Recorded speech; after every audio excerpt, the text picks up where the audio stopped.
and welcome to Third Eye Thinkers. I'm your host, Megan Benanti. And I'm Michelle Welch. Thanks for joining us today. So today, we're going to talk about spirit guides. Yeah. So we talked about that's one of the number one things, I think. Do you get asked about that a lot in your practice? Because I do. Right. Well, I get people that are thinking spiritually and they want to know how to connect, but they're also they're kind of all over, they don't know where to go with it. And so spirit guides is a great place because we've all got them, whether we're looking at angels or guides or somewhere in between. So, and there's a lot to talk about with that because of how we understand them and interpret them too. So that's one thing I was going to say about our podcast in general. Mm-hmm. We're starting with some really broad topics.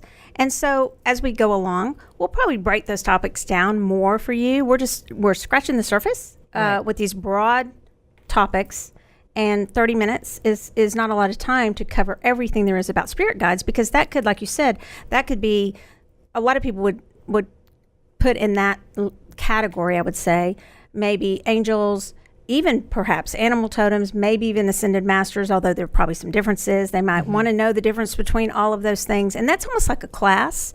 So we're just going to give you a couple of tools during our shows, during our podcast. Would you agree with me? Yeah. A couple tools on these broad topics. And then we'll probably get into, as we go along, into more nitty gritty of the topics, because it is very difficult to talk about spirit guides in 30 minutes. Yeah, and there's a huge subject. Yes, yes. So go ahead. Oh, I was just going to ask about your crystal today. Okay, I'm excited about the crystals for today. I brought Angelite, and it's actually, you think, okay, it has the word angel in it, that it's just has to do with connecting with your angels. That, I would say, is not exactly true. That's some Angelite on the screen if you are watching. If you're not watching, it's a very blue, kind of a matte blue crystal. And I use the word crystal interchangeably, okay? Stone, crystal, rock, because that's a class I teach of the differences in those. But it's a blue. It's kind of a denim blue, a light denim blue. And sometimes it'll get those little white marks on it. And that doesn't mean it's messed up or bad or it's been roughed around too much. It just happens sometimes with the coloration of this stone. But the thing with angels is that people consider angels in very many different ways. Okay, it could be a guardian angel, it could be an archangel, it could be an angelic being from a religious sense, or it could be like a ball of energy. Some people would see them, a higher ascension being, even for those who believe in other planets and other star systems and galaxies. It could be a being from there, a higher vibrational being. So that to me also goes into guides and spirit guides. So Angelite's perfect for that. It's a very gentle stone, a very calm stone. The added benefit of any of these blue stones is it's for communication, because it has to do with our throat chakra. So when we're communicating with one another, or communicating on a podcast, or hold that, or if we're communicating with our spirit guides or trying to get in touch with them, it's a perfect one. And then I'm just going to mention a little bitty one. This is called phenocite or phenakite, and I say this, I'm going to describe it because I don't believe I have a graphic for it. And if you're listening, it's a little bitty. And they do come bigger, but they're expensive. Okay, so it's a higher ascension stone. It connects you with your transpersonal chakras, the chakras outside of your body, because we have them, that connect us with our guides, ascended masters, and all the way to our higher self and source. And it's phenocite or phenakite, and it is great for connecting with our spirit guides. Oh, that's awesome. Yeah. I'm going to have to get some of that. And this one, actually, I was saying to Megan, the little one, a lot of times I will take them and I'll get that tape that they have at just Target or Walmart, CVS. It's like surgeon's tape, but it's real gentle. So it's not going to even give you an eyebrow wax or anything like that when you take it off. And when I'm doing some crystal healings, I'll actually put that on a third eye, and you can tape it on. You can also tape crystals onto your body that way if you have an injury. Like, for instance, rhodonite will, and I tell you this is true, try it.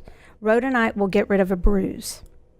And so if you tape it onto a bruise or a blister, it will help it go away. and I'm not kidding, it works. And so you can use that tape for that too. Just as an aside. Covered in bruises right now. So. Well, there you go. Get some rhodonite. Little pieces of rhodonite. Oh, cool. What plant or herb did you bring today? So I brought in the lily today. And because lilies are going to line us angelically, they generally are going to connect with the feminine energy. And so it aligns with a lot of goddesses that we have out there. So angels and saints. So Kuan Yin, Mother Mary, which is interesting that you brought the Angelite in because Mother Mary's often dressed in a pale blue, and that's kind of the color that the Angelite is. And Venus, the Archangel Gabriel, and Saint Anthony. And lilies are such an interesting flower because they're both fragile and bold all at the same time.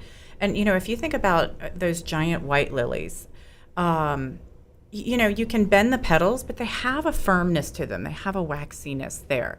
And, but they're pure white. And so there is a sense that, if you want to open up to your angels, that you spend some time out around lilies, or, whether that's cut flowers in the house or go out in the garden and be around them. And for a lot of people, those will be up and blooming now. At least if you're up north, down in Texas. Well, no, I do have some of my lilies blooming. So one thing to keep in mind, though, is they are poisonous to cats, which I didn't realize. And so you want to kind of keep that in mind, that your cats are not going to get into them. Generally, animals are not going to eat plants that are toxic. They have a sense of knowing. But you do have some animals that are a little overzealous, and they do get into things they shouldn't. So just kind of be aware of that. Another interesting thing about lilies is they can be really good for legal matters and for travel. So if you're going through a divorce or something, buy some lilies for yourself. Use that comfort. And because that is a time when, God knows, you're going to be praying a lot, and you want some guidance. Right. And better guidance than maybe your lawyer gives you. Yeah. Because we all Just saying. People always go through times where they're like, oh, did I hire the right lawyer? Yeah. And there's some, I think they call it triangularization or something. So this will connect us to the guides we really need. Yeah. So use lilies. But to me, anytime, if you want to connect with your guides, be outside in nature. That is 100% going to help. If you can be around a garden, great. But if it's just walking down a street and sitting by a tree, get out of the office building and take a break and breathe outside. Let me tell you one place you can really connect with your guides. It's at Megan's office. You guys. So get a reading with Megan because just going into the setting that she has for you for the reading is a retreat and a respite in and of itself that will help you get in touch with your guides. No wonder you're such a good reader. Yeah, that must be it. No. But I do think that helps. It's beautiful. Yeah, it's definitely a tranquil place. So yes, that's it good. is. And so I think it's just a Garden of Eden back there in a good way, a Garden of Eden. It's just beautiful. It's paradise. Well, thank you. Yeah. So I do think that's a great way to get in touch with your guides. It's interesting to talk about, do you have to do, do you have to meditate? And I don't want to say do you have to, but I like it that you said you could just get outside, because that to me is a form of meditation. Maybe one of the best ways, if you'll just sit still and enjoy nature. Oh, absolutely. Or walk in nature, even if you're not sitting still. If it's hard to sit still.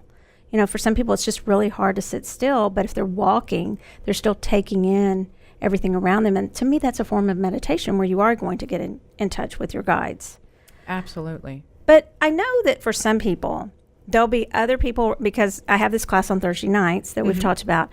And it's an intuitive class. And I've had it for quite some time. And there'll be plenty of people in there that, as we do a guided meditation, a visualization of meeting your guides, there will be people like, oh, I met this one, I did this, I did that, and got in touch with my guides.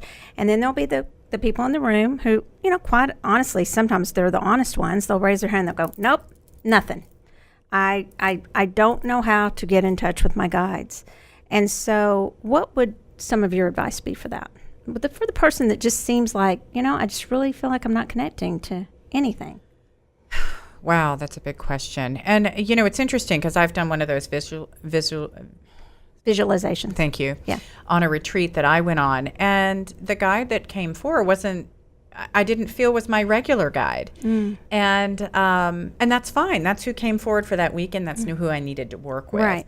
And, but that left me still kind of in a quandary of like, who am I working with? And, so for people that aren't connecting, golly. Do you think maybe just try some other ways? Do you think that might be because maybe visualization doesn't work for you, maybe meditation doesn't work for you? There's also the Akashic records. You could have someone who opens your Akashic records, and they could help maybe tell you as a starter that this is who they get, somebody you trust, and we could give you someone we trust. I open the Akashic records, but I know somebody who actually is great at helping you figure out some of your guides, and they could help you connect with someone that it resonates with you. The word resonate just means it kind of gives you the chills where you go, yeah, that makes sense to me. I agree with that, right? And so so I would say maybe that they could someone could do cards for you. We could do it and say, I'm getting that you work a lot with this goddess or this angel works with you, or this ascended master. And if you trust that reader, then you don't always have to get that information. You could get that from someone else. Do you agree with that? Yeah. And I was going to say, one of the things too is, if you're sitting there and you close your eyes and you're wanting to connect with your guide, it's not necessarily going to be a seeing thing. It might be the smells. It might be a feeling. So for me, I always feel like my guide touches my right shoulder. And then when I'm praying for others and I'm connecting with their guides and angels, like before a reading, I see their guides on the left and their angels on the right. And then sometimes I'll get messages directly from them to start, to bring up before the reading. And so that's always an interesting thing for me. And, there's a part of them that always knows, like, that person is there. If they pray a lot, I can see that they pray a lot because their angelic realm will be really strong. Right. So there's a lot of cool things that can happen with that. If you're trying to connect on your own, though, think about, start with that feeling sense of, where do I feel connected? Where is there a sense of peace? Is it my right shoulder, my left shoulder? Is it on my third eye? Is it above my head? I have a problem sometimes slouching, and I worked with someone years ago, and I said, God, I feel like I'm carrying something around on my back. She goes, oh, yeah, 2 of them. I was like, oh. So I was like, how do I get rid of them? She said, tell them to go into the light. And I did. And then they were gone. She's like, yep, they're gone. She said, but you have to change your behavior so you don't invite them back. And so I've really learned to do that. And I still sometimes slouch, but I don't feel the burden of carrying someone around anymore, which is really good. You made me think of something, because I think of spirit guides too as, people will ask, well, are there spirit guides you don't want to work with? Or, and there's a lot of rules that people put on these they have to tell you their name. I'm not sure that I always agree with that, because you may come up with a name, because it may be a name we couldn't even pronounce. Okay. Right. Yeah. And they're going to look different. Some will come to you in, a human type of form, just because that's what you can accept, as opposed to my husband sees just balls of energy. That's all he ever sees, because that's where he is. Right. That's what he can accept, and that's what he vibes with. But as far as if there's something that comes in that you're carrying around or something like that, I do think we can get them to go away, number one. And 2, I believe that we do send them to the light. I had a guide one time that, and it was interesting, because my mentor at the time, the person who was working with me in a class, said, why'd you send this guide away? And I was like, why wouldn't I have? It was a very neutral, and let me explain. The way that I knew it was because it felt like it was guiding me to only listen to that guide. Oh. Kind of starts sounding like a cult, okay? Only listen to that guide. It was kind of sarcastic, not in a funny, cute, that way, but in the true definition of sarcasm. Okay, so in a mean way. And also very much just spirit guides will always tell you something that you can use. I believe that is to be able to be put to use for your greater and best and highest good. I believe that, or to work with you. But primarily, if they're just saying, just listen to me, and so too, if a reader or a teacher is ever saying that, you run, and you feel it. You feel, I'm just carrying something around that's not for my highest and best good, and then you just don't work with it and you send it to the light. And I did, and I actually channeled some, and it wasn't like a horribly negative being, but for me, it was not serving me. Right. You know? And that's what's important, is to know what you need for yourself. For me too. at that time, you know. And I'm not saying neutrals can't at some times serve us, but at that time, for me, it was not serving me. So I think that when you're working with spirit guides, you don't need to be afraid, because they're there to guide you. Mm-hmm. That's what they are. They're guides. It's like people, you kind of have to trust that people are inherently good. Yeah. Most of the time, if you're working for your highest and greatest good and you ask for that, you're probably going to get your guides for the highest and greatest good. And probably the reason back when that happened to me a long time ago was there was a bit of ego that came in with me. Right. That wanted to do better reading. Now, again, this was a long time ago, because I now just won't play in those realms at all. And it wasn't, like I said, it wasn't real negative vibration, but it was a lower.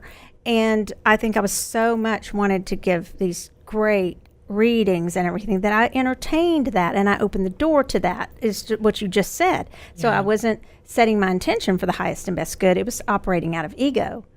And that's what happened. And then I fortunately caught myself and corrected that. But typically we're going to draw in that which we are emanating out. I mean, the vibration that we're at and what's supposed to work with us. One thing I was going to ask you about is, do you think people put too much emphasis on spirit guides versus connecting with their higher self?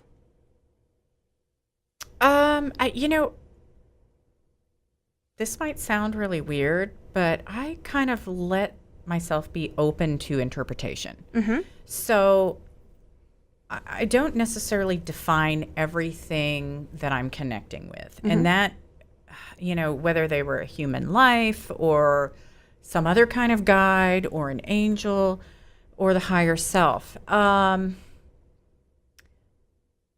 I basically think is there's all these beings, but at the same time, there's something greater, and we're all part of that. Because we're all one part right, but we're also this individual, so there's, it's all interconnected. So I guess I don't really differentiate that much. Okay.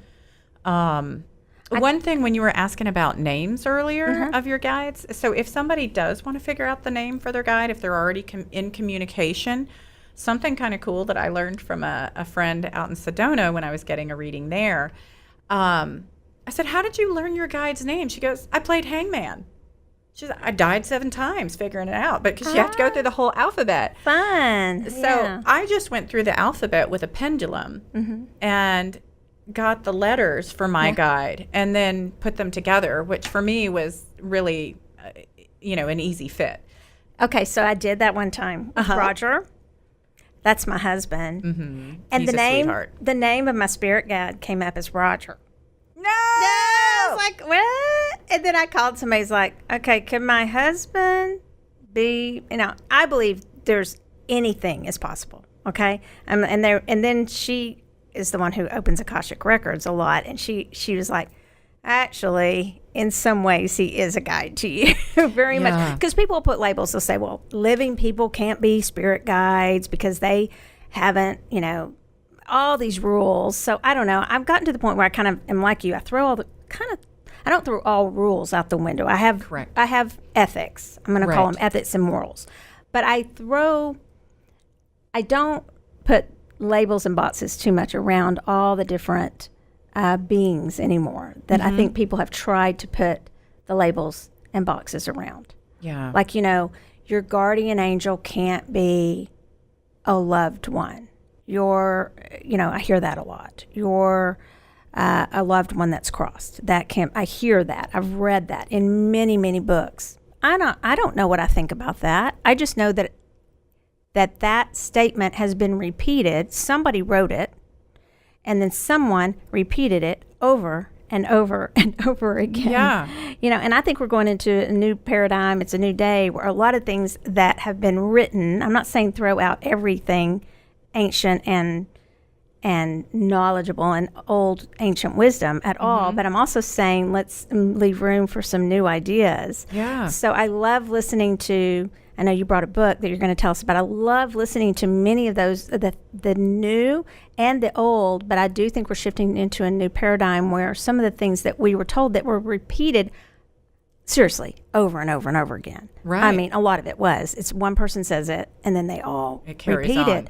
it. Now maybe that's a universal consciousness and it's truth. I don't know, but I always test it. I mean, I always ask. Well, and I actually had a client tell a story today that she had somebody ran a stop sign and slammed into her, and her cousin and her brother had died and in a car wreck, and when she was turning in her car the next day to get a new one. Oh, wow. And this car slammed into, the whole hood was buckled on the other car, and there wasn't even a scratch on her car.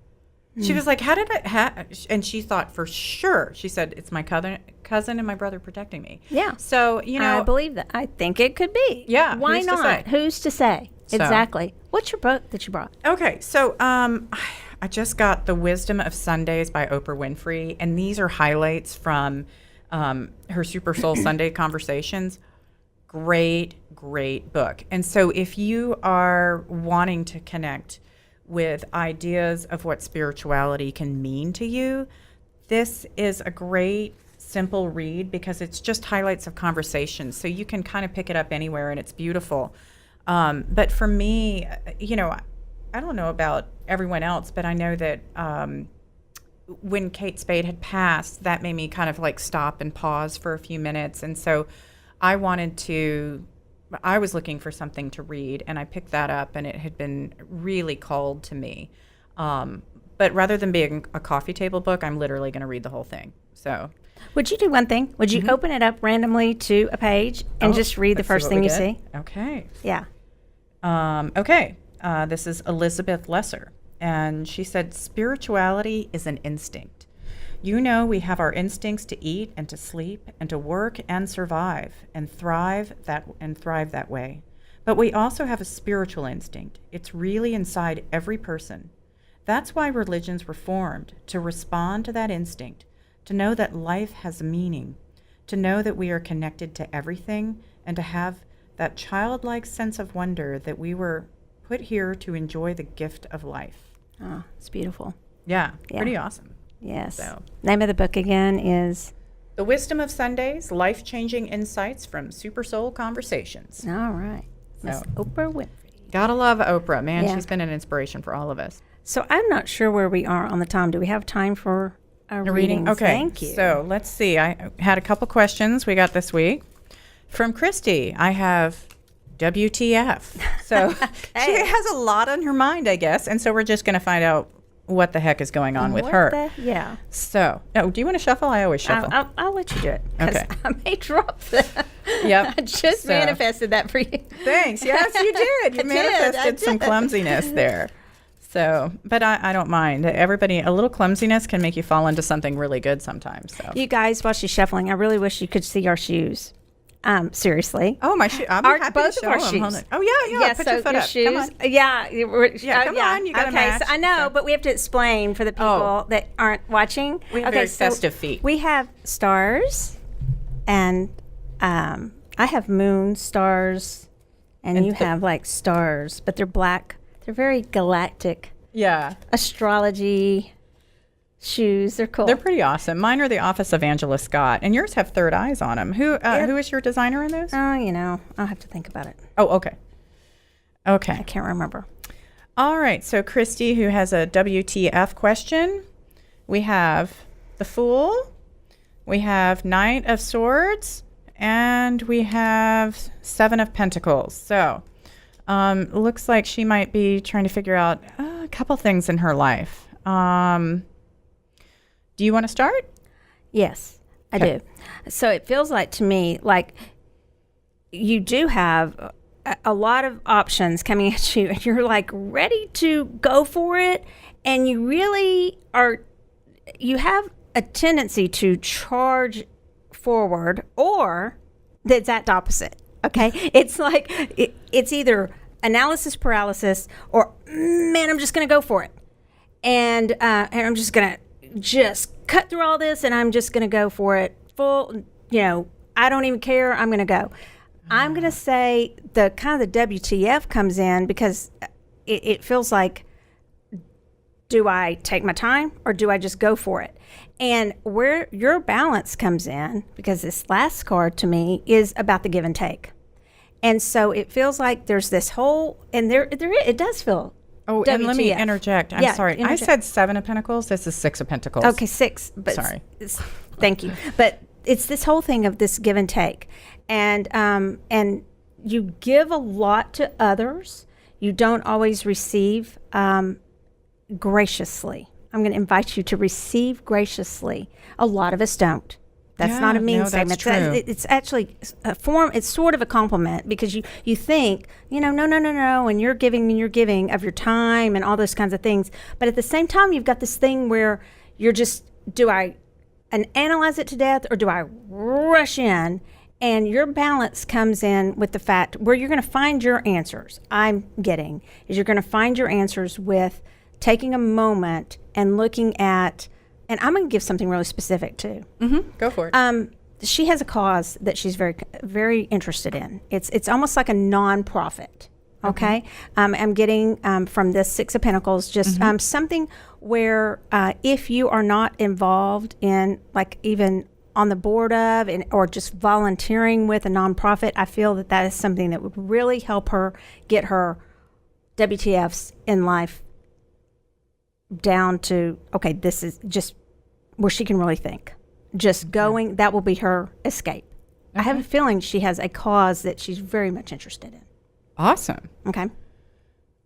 I'm trying to think if I have anything to add to that. Well, it may go in a completely different WTF direction. I'm like, to me, with the Fool, I'm like, well, she's ready for a new direction. And her desire at this point is really overcome her fears. And there's a young person here, and this person is trying to find their own way. And that's not easy because I do feel like that's having an impact on you that's not your favorite feeling. Mm. It's not necessarily that this person is being, there's being slightly difficult to work with. Mm-hmm. And I don't think, though, that it's, I know it's uncomfortable for you, but I feel like this person needs more space. But I also feel that if you're in a mentorship role with this person, you need to guide them because their decisions are a little bit rash and not well thought out right now. So, help this person to slow down and go, oh, it's like, okay, hey, this is the action I see. And then, so this would be the result that's going to happen from that. Or you could try this action and this would be the result that would happen from that. Yeah. And then with 6 of Pentacles, see, I'm feeling like you're handing out money. She is giving. Yeah. A lot. But I'm thinking she's done with this. Okay, good. And I don't know that, I'm picking up on a very different vibe that you are tired of taking care of everything, Christy, and that this is your time to find some equilibrium in your life. I think you're over being generous and you want to hold back, and that Fool is like, you want to cut everybody off a little bit. So I don't know if you're the boss here, but I do think you are ready to make some serious changes, and I would not be afraid to make those now. I do think this is your time to dive into that. So, interesting. Okay. Yeah. You good with that? Yes, okay. Absolutely. Let's look at our next question. Okay. You want to read that one? I sure do. Hopefully I typed it better this week. Vanessa asks, will the physical pain I'm going through ever go away? Okay. And that's a little bit tough. So, okay, we're looking at a yes or no question. So we're just going to pull, because we're running out of time, let's just pull one card on this and see what we get as far as info. All right, Miss Vanessa. So we got the Judgment card, number 20 in the Major Arcana, which is interesting. We have the giant red cross here. So that brings in healing. But part of this is an intellectual awareness too. And so this is also you acknowledging that, okay, there might be a level of understanding my body here and acceptance that maybe there is part of that you're going to need to live with, but it doesn't need to be at the same level. I do feel like the body's healing, but you also need to accept that this is who your body is now, and that you also need to maybe look at prayers and connecting spiritually to help heal yourself, and also maybe look into some alternative types of wellness like Reiki work or acupuncture, something that might help to heal the body that is non-traditional medicine. Because I feel like you've got a lot coming from the spirit realm that can be helpful for you. The only thing that I would add to that is I do believe there's some karmic ties that and some things that could be cleared out from your karmic residue in your stellar gateway with some healings. And I do think that's an add-on to everything you said, Megan. Okay. So, but yes, so alternative healings especially dealing with your karmic residue. That's the karma we hold that I believe that we can clear out some of that karma that can manifest in us physically sometimes. Okay. Yeah. Cool. Mm-hmm. All right. You good? Yeah, I'm good. So thank you guys for joining us, and keep third eye thinking, and we will talk to you next week.